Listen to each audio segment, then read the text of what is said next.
जिस दिन आदिवासी वनवासी हो जाएगा इस देश का दलित, इस देश का बहुजन, इस देश का ओबीसी समाज, इस देश का माइनॉरिटी स्वर्गवासी हो। वास्तविकता में यहाँ पर संस्कृत और संस्कृति का झगड़ा है और संस्कृत और संस्कृति के झगड़े में आदिवासी पिछड़ रहे हैं क्योंकि उनका बोलने वाला कोई नहीं है। आदिवासियों के पास में पैसा नहीं है, वो शिक्षित नहीं है, उनकी मेजोरिटी नहीं है। वो लोगों के लोग, कोई आज तक के सुप्रीम कोर्ट का कोई जज आदिवासी नहीं बना। उनसे पूछिए ना वनवासी का मतलब क्या है। हम तो खुली डिबेट के लिए तैयार है। आप आइए, खुली डिबेट कीजिए इस बारे में। डरते क्यों हो आप आदिवासियों को आदिवासी बोलने से? उसकी मूल पहचान से आप उसको पुकारते क्यों नहीं हो? मामला क्या है? कौन सी चीज आपको खाई जा रही है? आपका कौन सा नुकसान हो जाएगा अगर आदिवासी को आप आदिवासी बोल दो? अगर ओबीसी एससी को और माइनॉरिटीज को चाहिए कि भाई इस देश में उनकी पहचान भी एक सांस्कृतिक पहचान रहे, वो इस देश के मूल निवासी के रूप में उनकी पहचान रहे, तो ये जरूरी हो जाता है कि संयुक्त राष्ट्र संघ में आदिवासियों को मूल निवासी की मान्यता मिलनी चाहिए। भारत सरकार का हलफनामा जाना चाहिए कि यस, भारत में जो अनुसूचित जनजाति के लोग हैं ये भारत के आदिवासी है, ये भारत के मूल निवासी।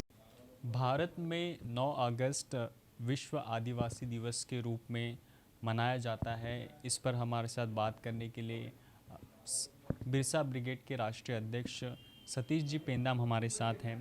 आदिवासी की एक अलग पहचान और उसके बारे में कई सालों से वो काम कर रहे हैं इस क्षेत्र में और उनका बड़ा अच्छा नाम है।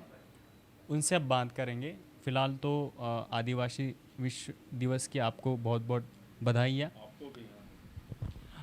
आदिवासी दिवस पर आपका क्या कहना है?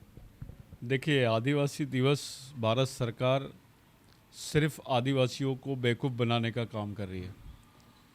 यही भारत सरकार है जिसने 1993 में संयुक्त राष्ट्र संघ में आदिवासी और भारत के संविधान के खिलाफ में बयान दिया। ये मैं इसलिए बोल रहा हूँ क्योंकि भारत के संविधान में जो अनुसूचित जनजाति शब्द, शेड्यूल ट्राइब शब्द का इस्तेमाल किया गया है, वो आदिवासियों को संबोधित करने के लिए, उनको कानूनी दायरे में लाकर, उनको परिभाषित करने के लिए, उनको जो सुविधाएं हैं संविधानिक, उन सुविधाओं को उपभोग कैसे कर सके और कौन आदिवासी है, कौन आदिवासी है, इस बात को चिन्हित करने के लिए शेड्यूल ट्राइब की सूची बनाई गई। और यही शेड्यूल ट्राइब भारत के आदिवासी है। ये कॉन्स्टिट्यूशन में शेड्यूल ट्राइब के नाम से और प्री कॉन्स्टिट्यूशन डिबेट में आपको आदिवासियों के नाम से इनका उल्लेख मिलता है।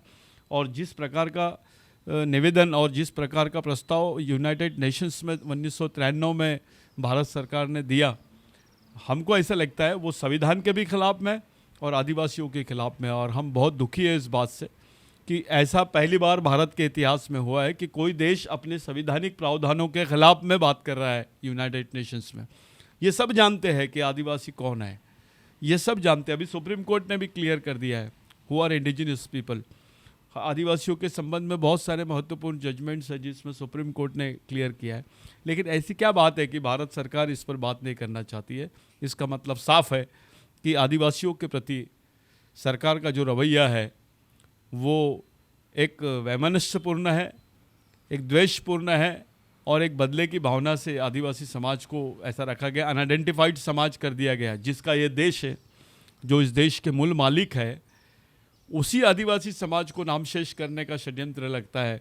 चाहे गवर्नमेंट किसकी भी रहे, कोई भी पार्टी की रहे, हम इस बात का निषेध करते हैं कि 1993 का जो प्रस्ताव था, जो हलफनामा था, वो संविधान विरोध में था, संविधान विरोधी था, आदिवासियों के विरोध में था।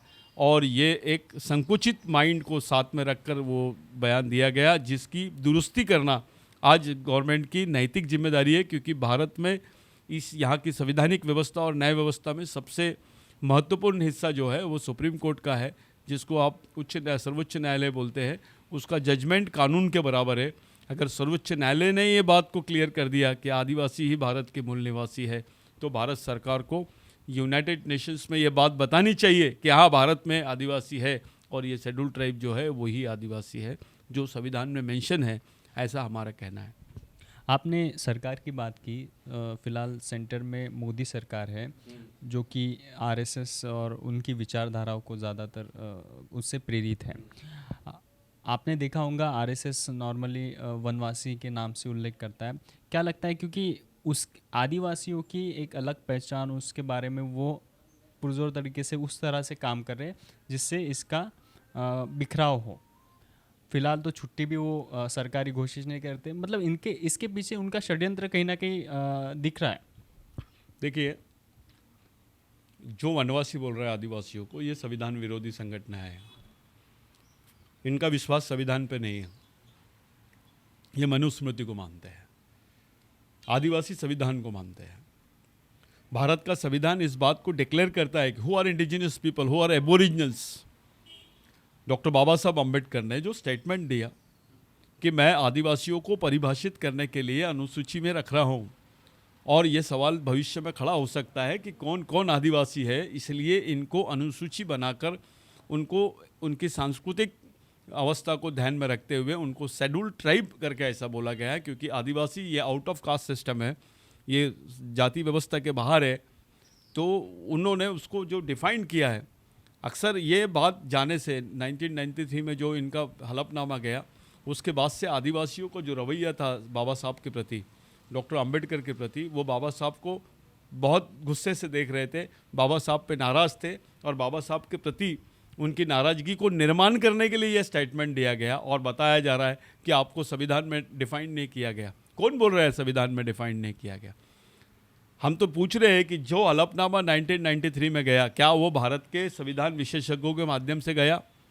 जब उसको आपने भेजे तो क्या प्री कॉन्स्टिट्यूशन डिबेट का उसमें हवाला लिया गया कि किन के लिए ये प्रोविज़न किया गया है? ये जो घटना है, ये देश की सबसे निंदनीय घटना है। जो घटना हुई है, इससे पूरा आदिवासी समाज, हमारी आने वाली जनरेशन का आइडेंटिटी का प्रश्न खड़ा हो गया।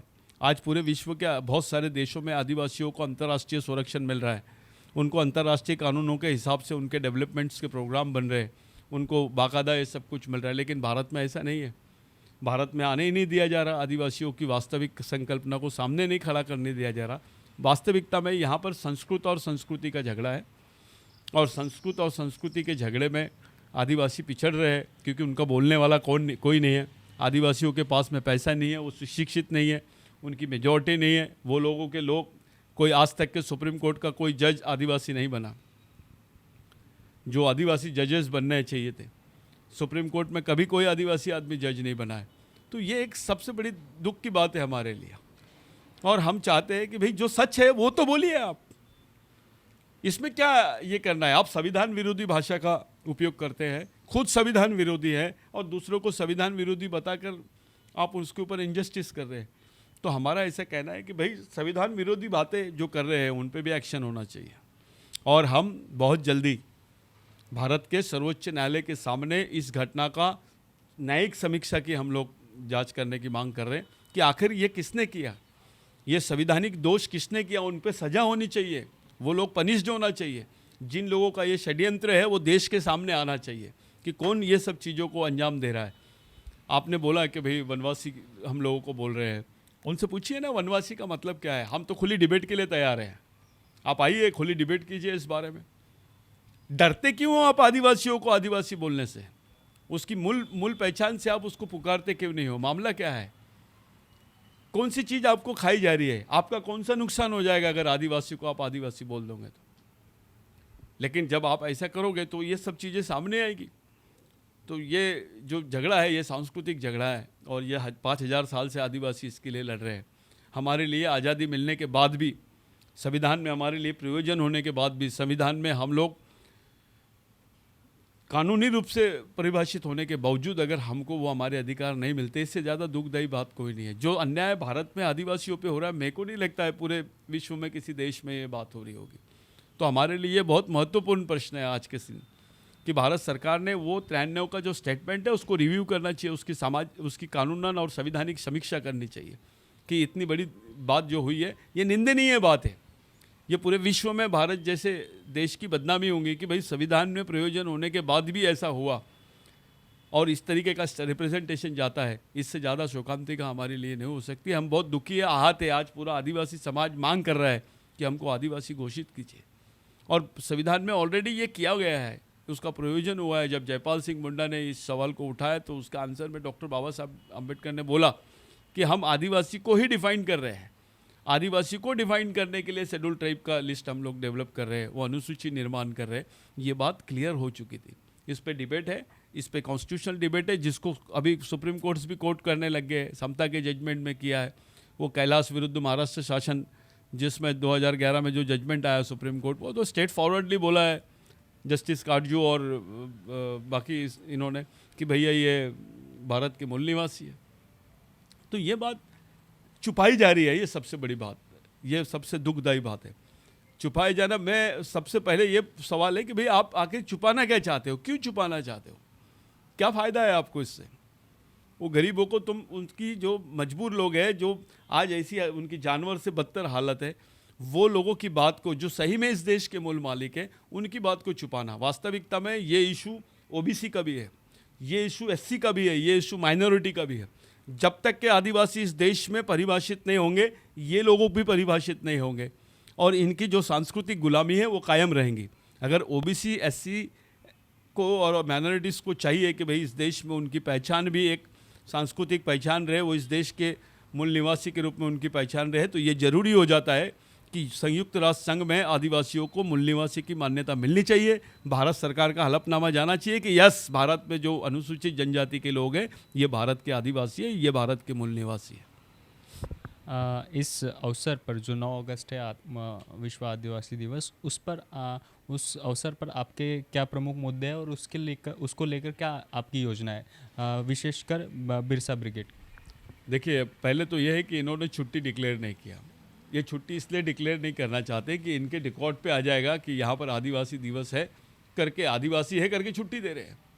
इसके पहले बहुत सारी गवर्नमेंट ने दी है, अभी बहुत सारे स्टेट गवर्नमेंट ने दी है, पिछले साल ही मध्य प्रदेश गवर्नमेंट ने दी थी, इस बार उन्होंने नहीं दिया क्योंकि उनकी गवर्नमेंट चेंज हो गई है। अब प्रॉब्लम बड़ी इसमें डिफ़िकल्टी यह है कि कोई भी गवर्नमेंट इस तरीके से नहीं बात कर रही है, खुले तौर पे बात नहीं कर रही। लेकिन जो बात है ये संवैधानिक बात है, ये ट्रूथ है, इट्स ए कॉन्स्टिट्यूशनल ट्रूथ। ये संवैधानिक सच है कि भारत के अनुसूचित जनजाति के लोग ही आदिवासी है और यही देश के मालिक है। ये सच रहने के बाद भी अगर इस चीज़ को दबाया जा रहा, ओबीसी को लगता है ये उनका इशू नहीं है, मराठा को लगता है ये उनका इशू नहीं है, माइनॉरिटीज़ को लगता है कि ये उनका इशू नहीं है। वास्तविकता में जिस दिन आदिवासी वनवासी हो जाएगा, इस देश का दलित, इस देश का बहुजन, इस देश का ओबीसी समाज, इस देश का माइनॉरिटी स्वर्गवासी हो जाएगा। जिस दिन आदिवासी वनवासी हो जाएगा, ये स्वर्गवासी हो जाएंगे। अगर इनकी पहचान इस देश में कोई कायम है तो इनका आखिरी एविडेंस आदिवासी है। तो आदिवासियों को वनवासी होने से बचाने का काम यहाँ के SC ST OBC, बाकी जितने लोग हैं, माइनॉरिटीज़, नोमैडिक ट्राइब, इन सब लोगों की ये ज़रूरत है कि आदिवासियों की बचाया जाए, उनकी पहचान को कायम रखा जाए, क्योंकि ये आदिवासियों के वंशज है। ये कल बोल सकते हैं कि आदिवासी देश का मालिक है और हम उसके वंशज हैं, तो साइमल्टेनियसली वो भी उसका क्लेम कर सकते हैं आगे चल के। लेकिन ये दुर्भाग्य है भारत का कि यहाँ पर मूवमेंट्स भी चल रही है, बाकी सब मूवमेंट्स भी चल रही है, तो संकुचित माइंड से चल रही है, बड़े दिल से मूवमेंट नहीं चल रही है, सच पे और वास्तविकता पे मूवमेंट नहीं चल रही है। ये कुछ मुद्दों को लेकर एक घिसा पिसा एक आंदोलन खड़ा कर लेना, कोऑपरेटिव लेवल का आंदोलन कर लेना, चंदा जमा कर लेना। दुख की बात तो ये है, हमारे कुछ आदिवासी भाई भी इस इशू को लेकर काफ़ी कंफ्यूज है। उनको समझ में नहीं आ रहा कि उनकी आने वाली पीढ़ी मारी जाएंगी अगर ये इशू क्लियर नहीं होगा। तो आज जो भी है, हम सिर्फ आदिवासी थे करके हमारे हिस्से में आया है, चाहे नौकरी हो, आरक्षण हो, शिक्षा हो, जो भी हमारे हिस्से में आया, हमको संविधानिक प्रावधान था करके मिला। कल हम संविधान से ही गायब हो जाएंगे तो देश से हमारा नाम, अगर हमारा अस्तित्व ही खत्म हो गया, हम कहाँ रहेंगे, कौन सी जगह पर रहेंगे हम? हमारे कुछ लोग वनवासीकरण के आंदोलन में काम कर रहे हैं, इससे ज़्यादा दुखदायी बात हमारे लिए नहीं हो सकती। हमारा ही भाई दुश्मन की सेना का सेनापति बनकर हमारे खिलाफ में आंदोलन कर रहा है। ये पूरे देश की हालत है। आदिवासियों ने कभी ब्राह्मणों का विरोध नहीं किया, आदिवासियों ने कभी किसी की जात और धर्म नहीं बताया, आदिवासियों के मन में ऐसी कोई द्वेष रहता ही नहीं। आदिवासियों ने कभी नहीं सोचा कि भैया ये वो जाति का है, वो जाति, क्योंकि उसको ये सब चीज़ों से कोई लेना देना। ये तुच्छ मानसिकता की जो थेरी है, ये आदिवासियों में हो नहीं सकती।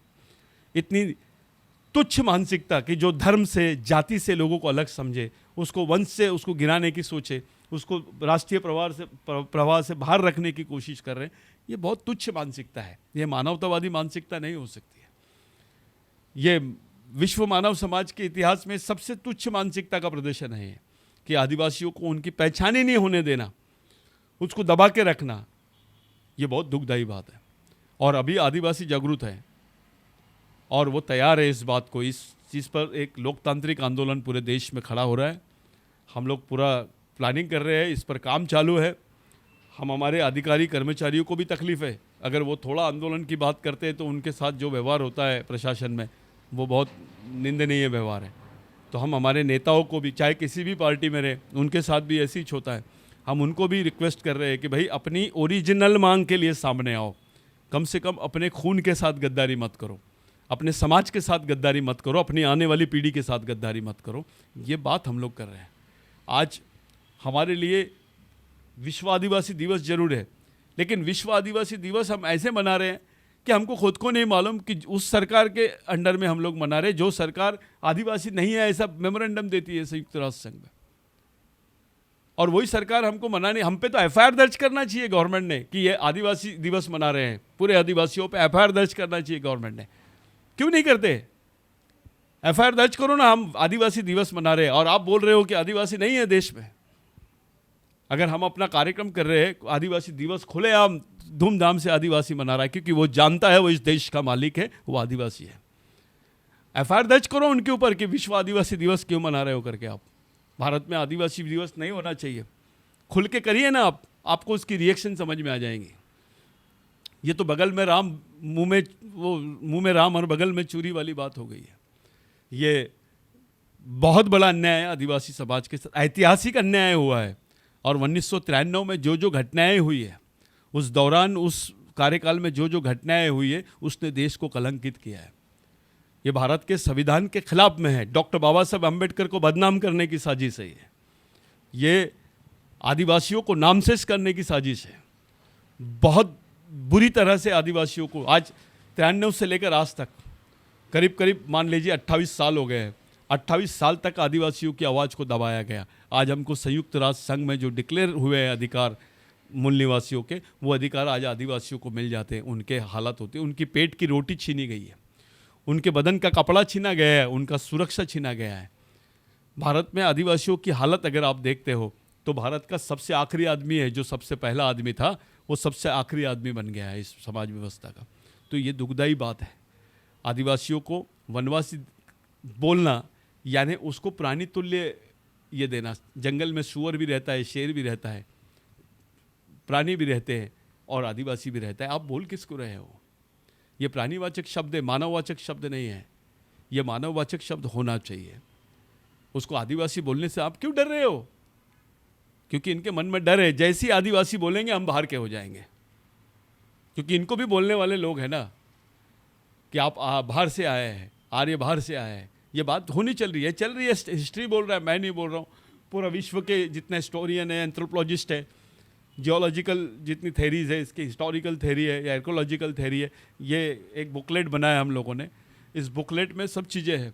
एक कॉमन बुकलेट, हमारी तो औकात भी नहीं है एक छापने की, हमारे लोग पढ़ सके इसलिए सस्ते दाम में उसके घर तक पहुंचा रहे हैं, हमारे लोगों को बता रहे हैं, उसको समझा रहे हैं, क्योंकि हमारे लोग भ्रमित हो गए हैं।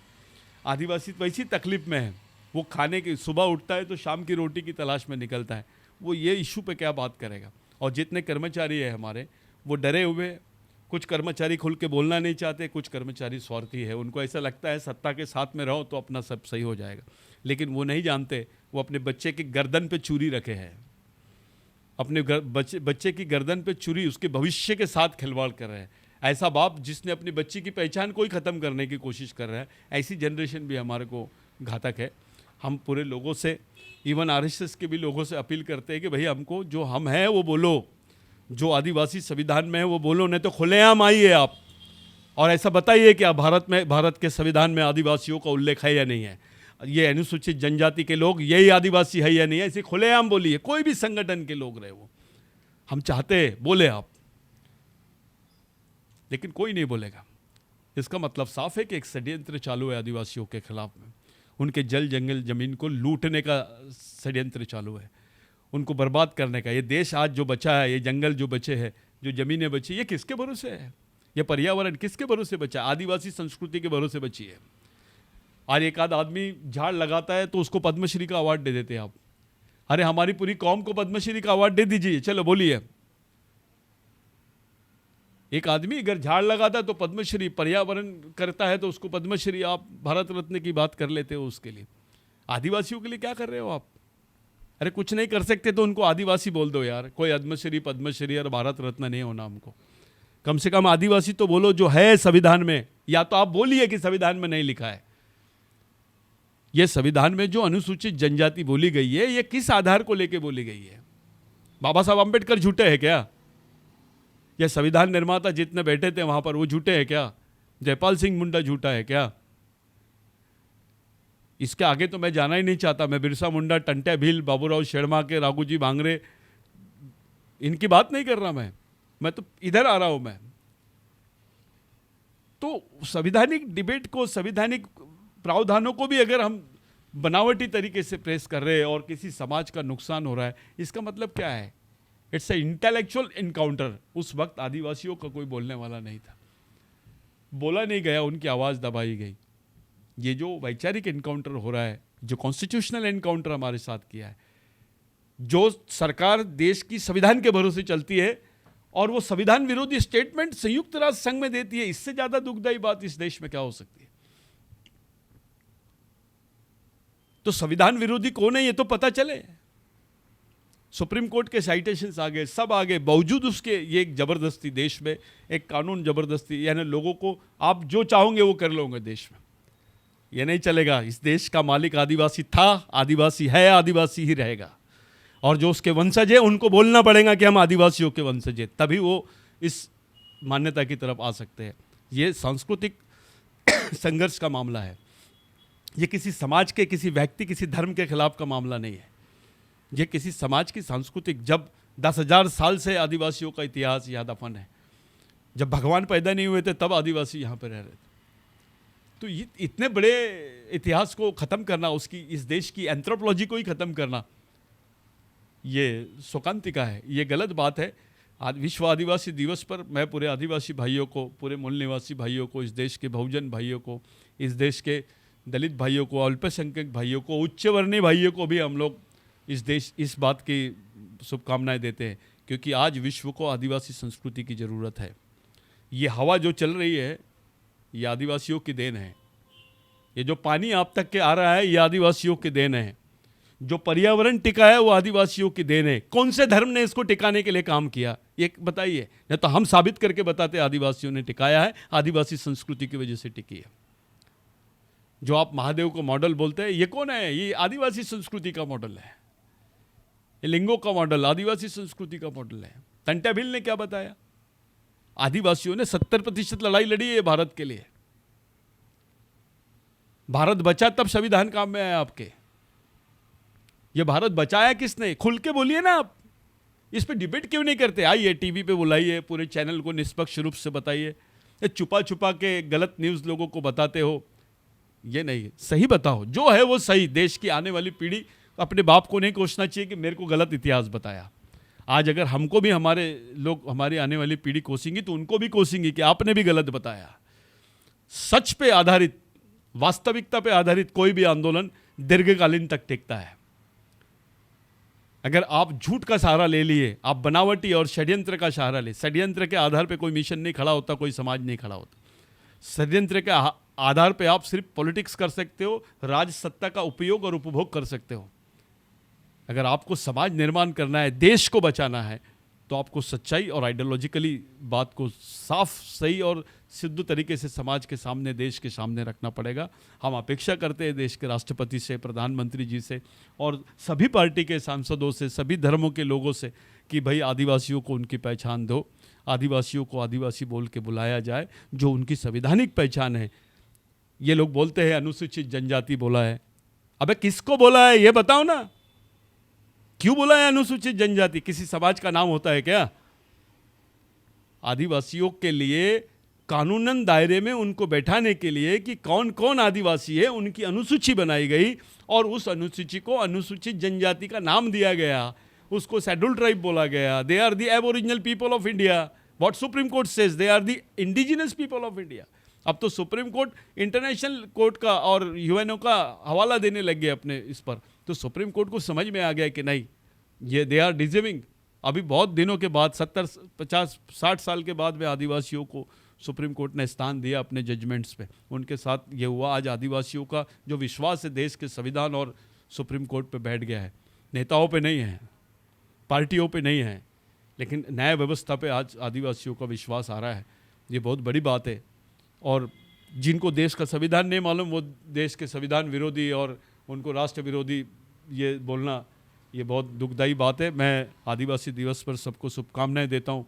पूरे लोगों को मैं विनंती करता हूँ, हाथ जोड़ के हम लोग ये करते हैं कि बिरसा ब्रिगेड की तरफ से, आदिवासी विचार मंच की तरफ से, हमारे बाकी संगठनों के माध्यम से हम लोग सब लोगों को ये विनंती करते हैं हाथ जोड़ के कि आदिवासियों को आदिवासी बोलो। सुप्रीम कोर्ट बोलता है कि आदिवासियों को आदिवासी होने का सम्मान मिलना चाहिए। ये इस देश के किसी भी सरकार और किसी भी प्रत्येक नागरिक का कर्तव्य है, ऐसा सुप्रीम कोर्ट बोलता है। और सुप्रीम कोर्ट का न्याय व्यवस्था जो है, सुप्रीम कोर्ट की जो न्याय प्रणाली है, उसका आदर देश के तमाम नागरिकों ने करना चाहिए, ऐसी मेरी अपेक्षा है। सबको शुभकामनाएं। जय आदिवासी। और मैं आपसे सबसे विनंती करता हूं कि शांतिपूर्ण तरीके से इस उत्सव को मनाइए, आदिवासी दिवस को मनाइए। और करुणा का जो डिस्टेंसिंग का पालन है आप लोग ज़रूर करिए, क्योंकि करुणा ये हम सब लोगों के लिए सिचुएशन ऐसी है, सिचुएशन ख़राब नहीं होना चाहिए, हालात ख़राब नहीं होना चाहिए। इस बात की भी सावधानी सब लोगों ने रखना चाहिए, ऐसी मेरी अपेक्षा है। धन्यवाद।